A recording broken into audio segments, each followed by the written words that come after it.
Welcome to the Marketing Millennials, the No BS Marketing Podcast. I'm Daniel Murray, and join me for unfiltered conversations with the brains behind marketing's coolest companies. The one request I tell our guests, stories or it didn't happen. Get ready to turn the up.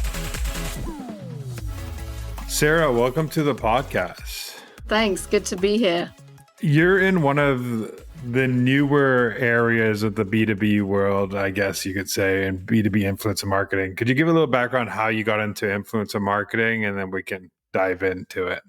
So, I've been I work at Wix. I've been here for 5 years now, and I've always been in different partnership roles, focusing on our B2B target audience. So focusing essentially on our B2B products. And roughly 3 years ago, we launched a significant solution for targeting agencies and freelancers. And we were aware back at the time that there is a perception gap in terms of our brand and how it's perceived among these audiences. And we, in our discussions internally in the marketing department, we were well aware of this challenge before we even started to market the product. And we were thinking of what would make sense, what would be the best way to approach this community, these communities, this audience that we are well aware are not natural to Wix. Because Wix, that has been around now for over a decade, is known for its B2C solutions, and the brand is so strong. So we were aware of this gap. And then from, the work that we were doing, the research, et cetera, it became clearer and clearer to us that we need to be partnering with, rubbing shoulders with the people that lead these communities, the people that are trusted by the communities. And these are influencers, these are content creators that don't only create great content in our niche, but they also have influence, right? They have following, they're able to create content that's compelling, that's engaging, that's authentic, that people trust and relate to. So that was kind of the moment where we decided to invest in this. And we've been doing it ever since and scaling slowly. So since I started 3 years ago, and that's kind of where it began. It kind of grew from that brand perception challenge back in the day. What do you think is the biggest myth B2B marketers still believe about working with influencers? So I think I get this a lot when I talk to colleagues, people from if it's VP marketings or even CMOs from brands that are maybe not as large as Wix, but they're strong B2B brands. And they say to me, but I tell them about what I do and the success we're seeing. And then they'll say but I don't think there's no way there are influencers in our niche, right? Let's say it's a cybersecurity solution, or let's say it's fintech, and they'll think, no. They think of influencers as Mr. Beast or, typical B2C type of influencers and activity. And they find it very difficult to relate to that and to imagine that in their own niche. And I always say to them, but every niche, every community has those people that speak louder than others, the ones that people listen to, that people trust. The challenge is finding them, discovering them. And also, I think there's a misconception about what an influencer is. An influencer is not just Mr. Beast. Influencers in B2B could have as low as 2,000 followers. And it could be someone on LinkedIn that doesn't even consider themselves an influencer, isn't even monetizing their activity on LinkedIn. They're just genuinely sharing content that's super relevant for your ICP. So many times we've reached out to influencers and it's their first brand deal ever. And we need to kind of really hold their hand and explain to them what this thing is and what we want from them. It's very interesting. But yes, I believe, and I think it's a big misconception, I think that it's not true. I think that every niche has its influences, and the more you're familiar with it, the easier it is to detect who those people are. And if these are people that have never worked with brands before, or if you as a brand think, no, I don't want to pay someone to post, that's okay. There's so many things you can do with these people beyond just sponsoring a post, right? Like, especially in B2B, like if you're looking for someone to participate, to be a guest on your webinar, to speak at your customer event, there are so many other ways to partner with these people, not just paying them for content. So if you were going to build a B2B program from scratch today with everything what are like the first 3 things you do to make it work? It's a good question. The first thing I think, and this is like a process that you would need to do, is research. So spend enough time to really immerse yourself in this niche in the market that you're focusing on, to really be part of the conversation, and to, like, I don't mean to participate, but I mean to be there, to be listening, to be aware of who people are listening to. What are people saying? In other words, who are the relevant influencers? So I think it all starts with that research, and you really need to, I don't think there's a shortcut. I mean, I'm not aware of a shortcut, and I don't think looking for a shortcut is a good idea, because it takes time to really be part of that. So I would, first of all, really immerse myself and spend, it could take days, really. That's definitely number one. Number two, I think, is to identify the different communities or outlets, like not just the influencers themselves that you should be partnering with. And then I'd say the third thing, once you've done the research, you've identified who the key players are, is to actually start reaching out to them. Before you have a plan, that's okay, but just to start talking to them and understand, like, how do they work with brands today? What are they doing? What's working? How much do they charge? Like, to get a real idea before you even start to budget, just to understand what you're working with, what the potential is, what are the options, because you'll be very smart after those steps. I know, it's like the research part and for everything's so important, because the influencer space is so non-transparent. Everybody has different rates. Everybody has different styles. Everybody has different working styles. Everybody puts out different pieces of content, and you have to navigate that process. But the question I had for you is, how do you choose the right influencers in B2B? Are you looking for followers, engagement, content quality, niche expertise? What is your stack rank on criteria you're looking for? So to answer that question, there's a question that you need to ask before, which is, what is your goal, right? So for us, our goal is brand awareness, which means that if I'm looking at influencers and influencer content, what matters to me is the reach that they get. So less the following, I care about their reach. So how many, average views are they getting on their posts, engagement, who's engaging with them, right? If my goal is brand awareness, for example.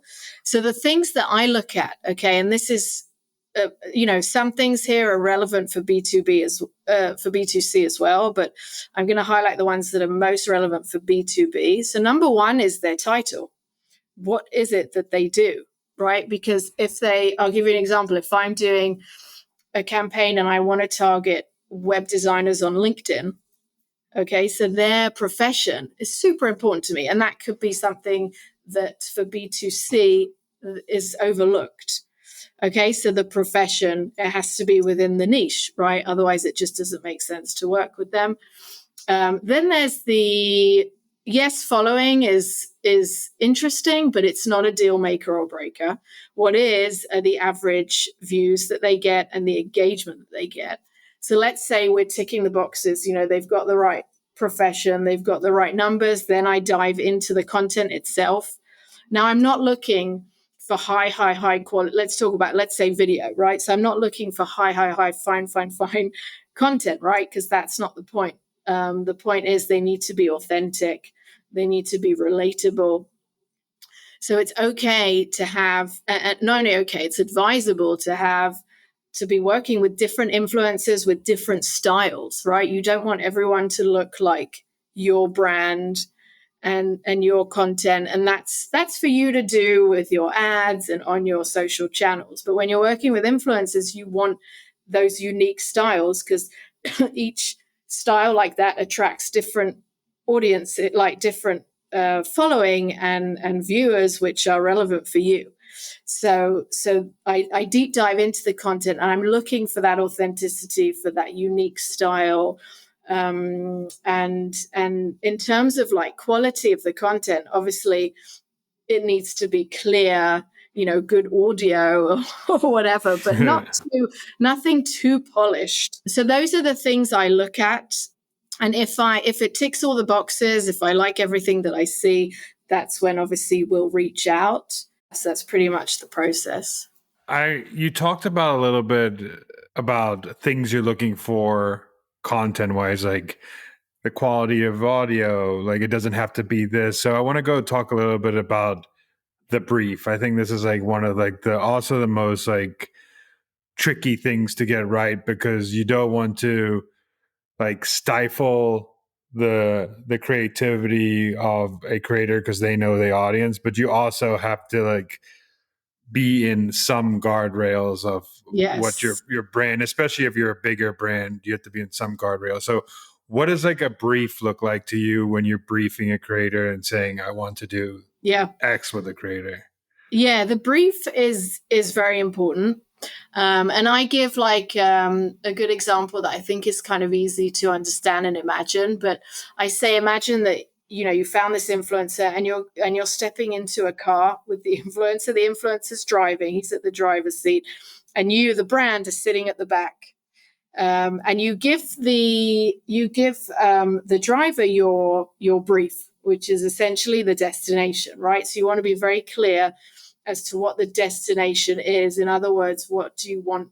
What should the end product be? Right? What are your goals? You want to raise brand awareness. Is it a specific feature you want them to talk about?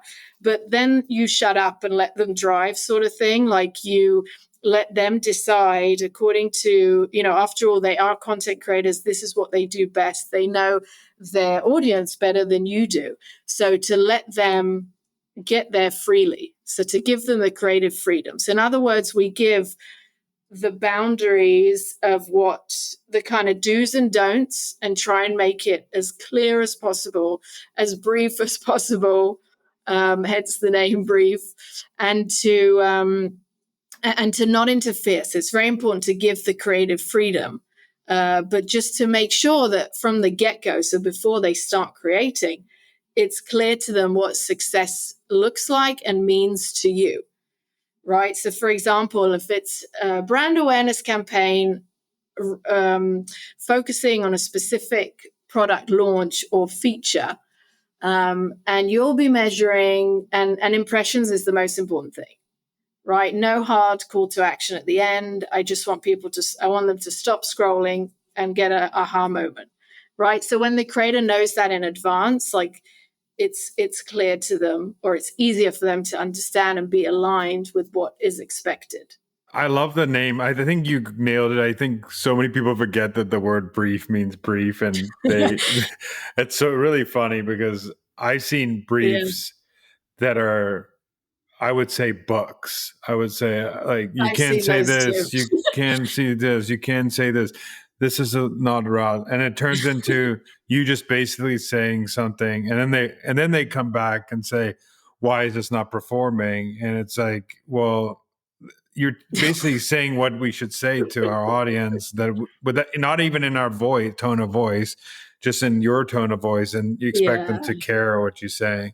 I think one thing that I like you to pull back the curtain a little bit is like, how do you negotiate these influencer contracts when there's like no standard like industry rate card for things? Very challenging.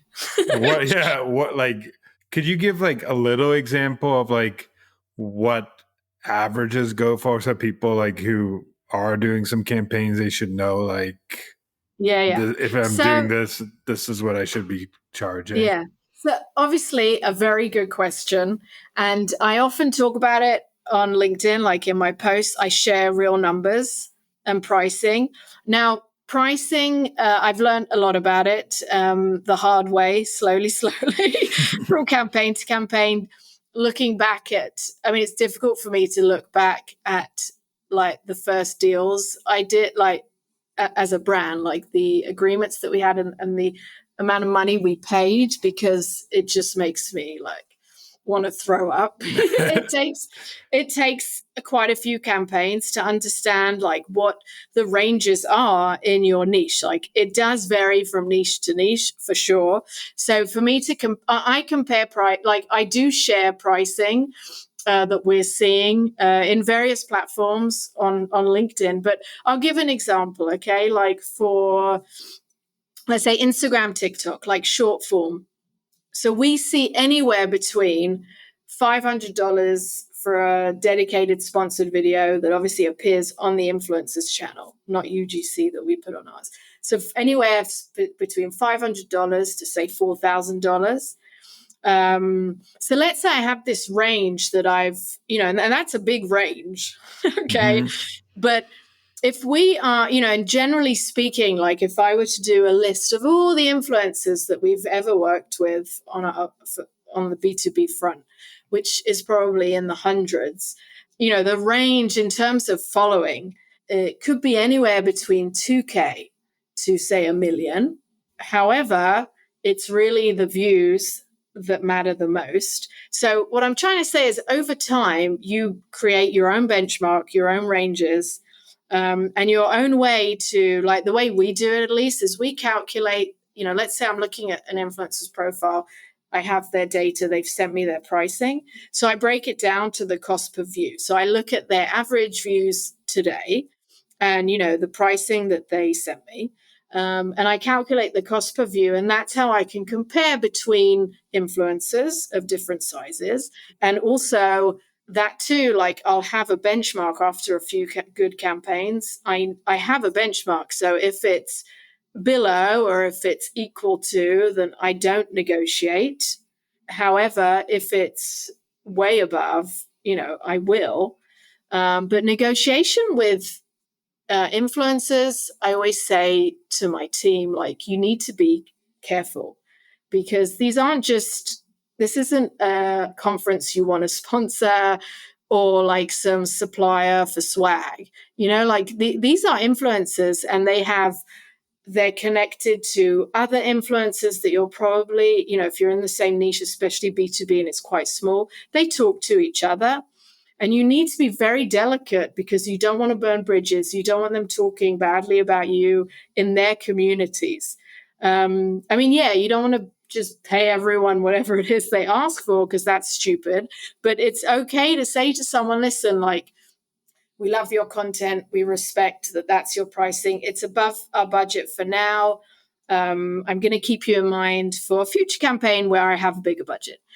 So I don't try. This isn't like an ego trip. Like this is, you have a budget for a campaign.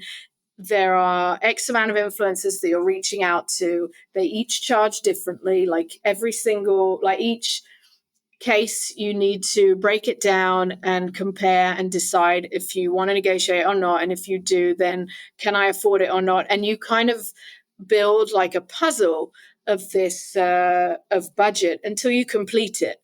And when you start, because pricing is all over the place, you have no idea how it's going to end. Like you think in your head, great, I have 50K. Let's say it's LinkedIn. I want to work with 50 influencers. They're going to do one post. It's going to cost $1,000. No, it doesn't work like that because you start reaching out to them. They don't all get back to you. This one can't. This one's they give you their pricing. It's way more than you thought. And there's some that are less than you thought. So you need to just be aware that you can't control everything. And you need to just slowly put the pieces together. And what I say also is, when you evaluate the campaign or you're measuring, the campaign, I always look at the entire campaign and not just to kind of fish out one piece of content or one influencer and make a judgment. Because it's not all going to perform the same. Each piece of content will perform differently. Some will flop, some will pop. That's just the way it is. And I think at the end, you defined what your goals were and KPIs were for that campaign. Wait till it's over.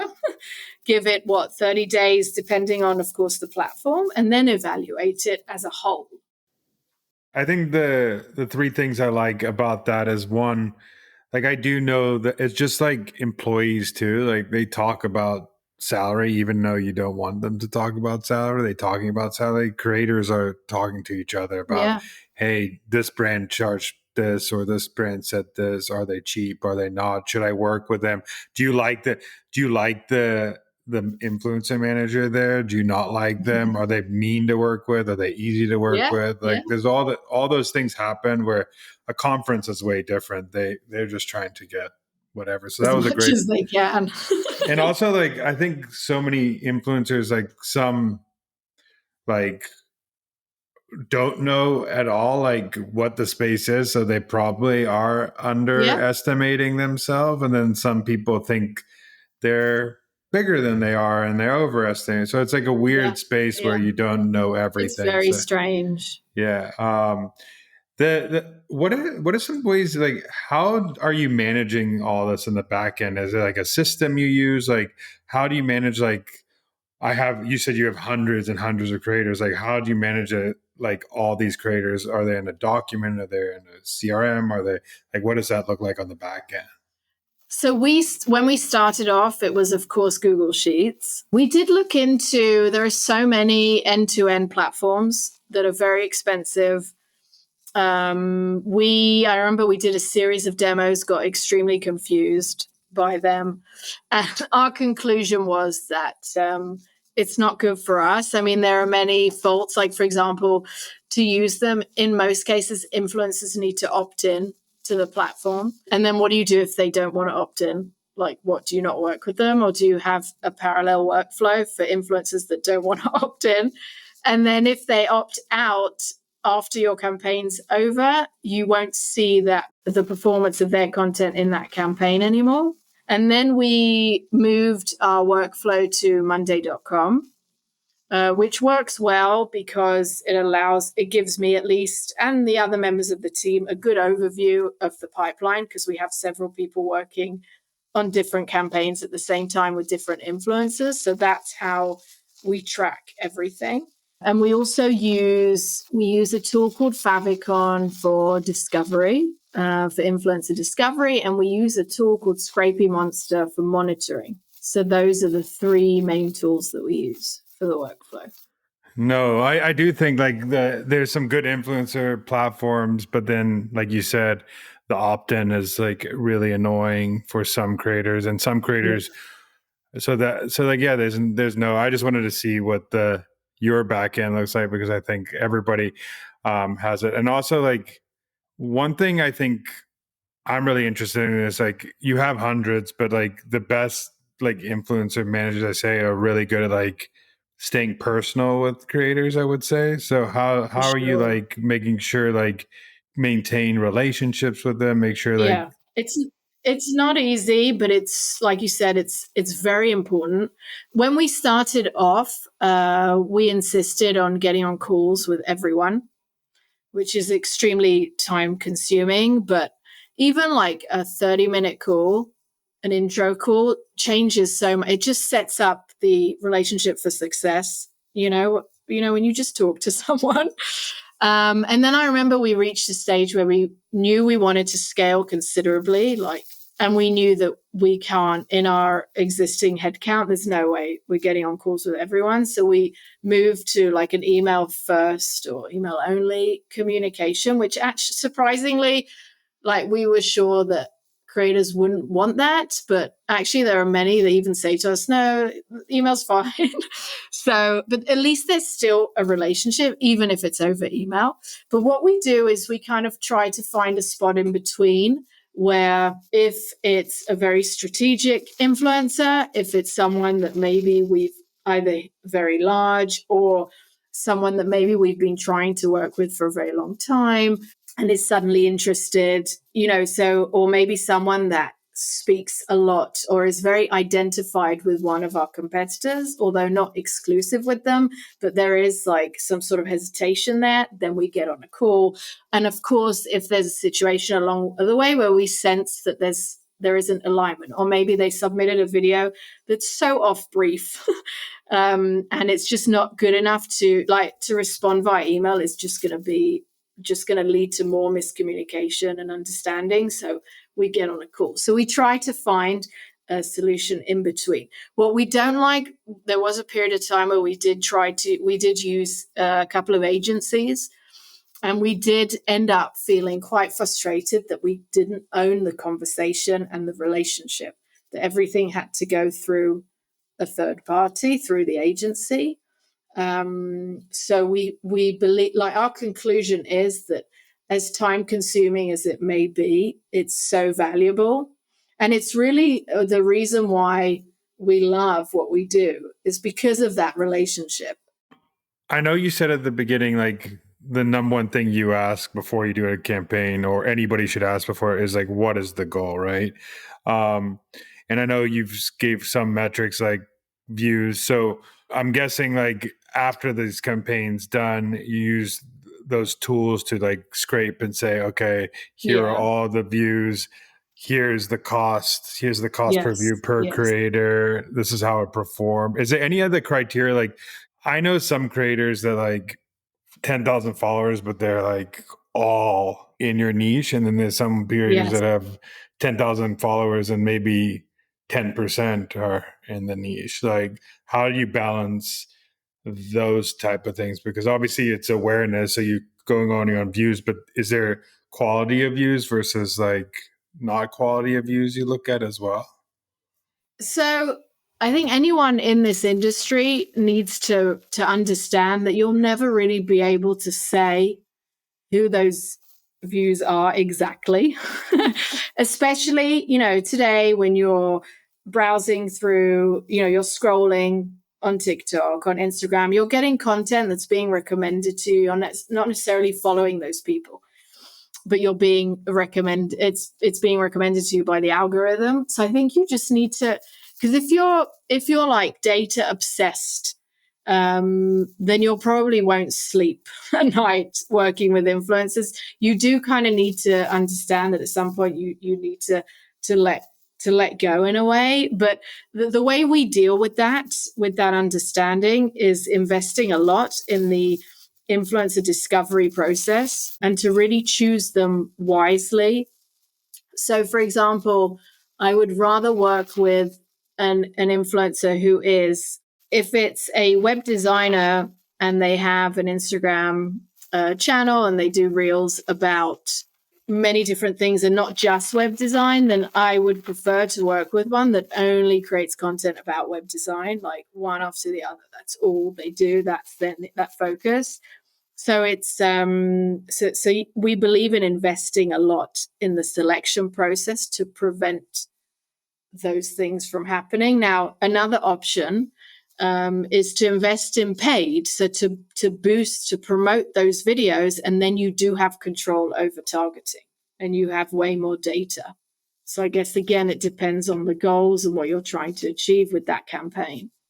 You give examples of like the channels you're working on, Instagram, TikTok, LinkedIn. Let's say like LinkedIn was banned today because it's the number one B2B channel, I would say. Like, what would be like the next platform you're going to like double down on, like the most, like if LinkedIn was banned? Yeah, the answer to that would vary depending, again, on who the target audience is and where do they kind of hang out. I mean, there is no other social platform like LinkedIn. Mm-hmm. I mean, in some cases, like, for example, for the web development space niche, X is really powerful. But then for like web design, Instagram is more powerful for web designers. So it just depends on on your target.